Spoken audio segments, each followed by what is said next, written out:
Yo, what's up? It is Dae Gardens in the building today. We got a special guest with us. It is Rick from Barely Broke. Blessings, man.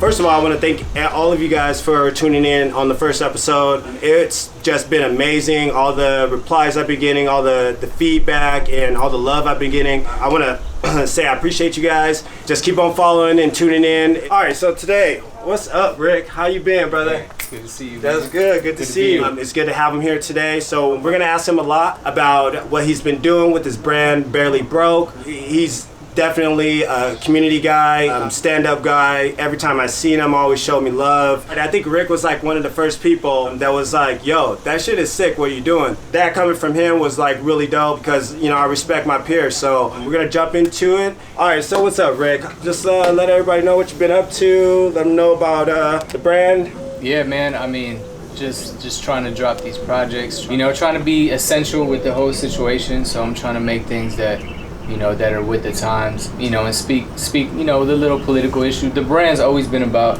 politics, my visions, my perspectives on certain things. So during these times, you know, it's the brand always comes back around and people be like, man, you've been talking about that, or you've been saying something like that. So unfortunately, man, it's always during these like weird situations. Last time it was like the presidency, Trump got elected.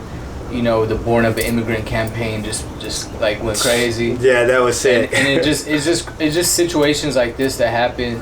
You know, I've been speaking on police brutality since 2015. Yep. You know, all that content that was built up during that time has just been relevant again during these times. So, man, it's really interesting to see the brand just pick up during just issues that are going on. True. You know, and I've always spoken about unification and unity within the brand.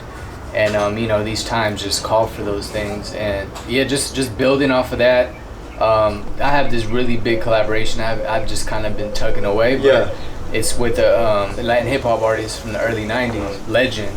Yeah. And, you know, he was rapping with, like, Cypress Hill. And, like, so I actually reached out to him a couple years ago. And we just kind of like put it to the side, but now it's finally gonna happen this year. Yeah, definitely. So that's what I'm really hyped on, because that's just gonna it's so much for the culture. Oh yeah, for the Latin culture. It's really big because I feel like a lot of the newer generation Latin folk are not hip to like the 90s. True. Like they don't understand that like Latinos in hip hop was a thing in the 90s as well. True. But over time, it just kind of, you know, it dies out, has waves. Comes in and out. Yeah. I'm excited to like introduce what music he was making. Yeah. And like make people be like, damn, I remember that song. Oh yeah, and just make it be nostalgic, and then like fuse it with the times now. Yeah. So it's almost like a huge just culture, you know, mesh. Yeah, mesh. Exactly. You know what I'm saying? So yeah, man, just working on that, and then pushing the whole unity shit. Oh no, yeah, and just keeping that going, and keeping with the path I've been going on. Exactly. Not go try to veer off, but just try to tap into something new now. Exactly. It's just like, you know, the brand's always been about it's this. always been about it. It's all. So I mean, that's just like keep building off of that, and just keep feeding people what they asking for. You know, the people love it right now. They're getting hip to it. And like I said, it's a good time. And what's crazy about it is I've always looked at it like, damn, that's a brand. Because I don't know if you ever noticed, so my sister used to live in like Colton, right? Right. At the time, I was running this online boutique called Place on Edge. Okay. I met Kareem through Facebook because I'd seen the brand Intellects. Right. So then I seen like, you know, pictures of you know, like with them, with Kareem and the whole crew, and I was like, wait a minute, that's his brand too. But then when I seen the Barely Broke, I was like, oh, that's his brand. So like I've been known about you. Like it had to be 2006, 2007. Yeah, bro. Yeah. I've actually I was talking to one of my friends about this the other day, but I actually started in 2007. Oh yeah. So like that's crazy. So just to like literally the brand is like, bro, you know what I'm saying? Yeah, like 13 years. Yeah. So I be tripping sometimes because I'm like, man, like I really have a 13-year-old brand. Yeah. And it's gone through 2008 economic collapse. It's going through a pandemic right now, and Yep. it's the fact that it's still relevant. You know, it's just crazy to me. Like I just can't believe that the brand stood the test of time. And that's what I always tell people. Like when you create a brand, you have to create something that is timeless. So with the pandemic going on, as you were saying, how you've kind of, it went up, since the pandemic. So what are like some of the things you've been doing that not only helped people, but raised more awareness? Right. Well, it started off at the beginning with like doing the PPE stuff. Mm-hmm. So doing the protective kits before even it was called a pandemic. When it was going on in China, there started to be a couple cases out here, and then as I was seeing that, I started seeing it evolved, and then I started seeing people like going crazy, buying out all the sanitizers, doing all of that. True. And then I actually, on the back end of that, I knew a couple people that were suppliers of this stuff. Oh, you know what I mean? Like suppliers of nice. masks and suppliers of sanitizers and stuff. So what I did was I knew it was going to be a shortage, just because I started to see the seriousness. Oh, of no, it, yeah, you know what I'm saying? definitely, So what I did was I started reaching out to them, and I started buying stuff in bulk. Mm-hmm. And then I started putting together kits because I started, like, people were just like, yo, I can't even get sanitizer, I can't get masks. Oh no, it was bad. It was bad. It was probably like a month, like a month and a half, where like people were bad. like, yo, where am I gonna get these supplies at? Exactly. Everybody sold out. So it was just perfect. Like I built a kit. It was like a PPE kit that was just came with sanitizer, mask, gloves, and literally like I made like 150 kits, and it sold out within like a day or two. Yeah, I seen that. And then it was like I was like, damn, like this is really a necessity right now. I started just going what was needed at that time for people. So people needed their masks and stuff like that. So I supplied that, and then when I started noticing that everything started coming back around, then I was like, all right, and then I let my foot off that, and was like, you know what, it's already taken care of, so then we fall back. So yeah, man, like that's what I did on that end. And then, as you know, like with the George Floyd thing and stuff like that, we did a little shirt that 100% of proceeds went to different foundations. That I kind of was just listening to people what they thought was good places to distribute funds.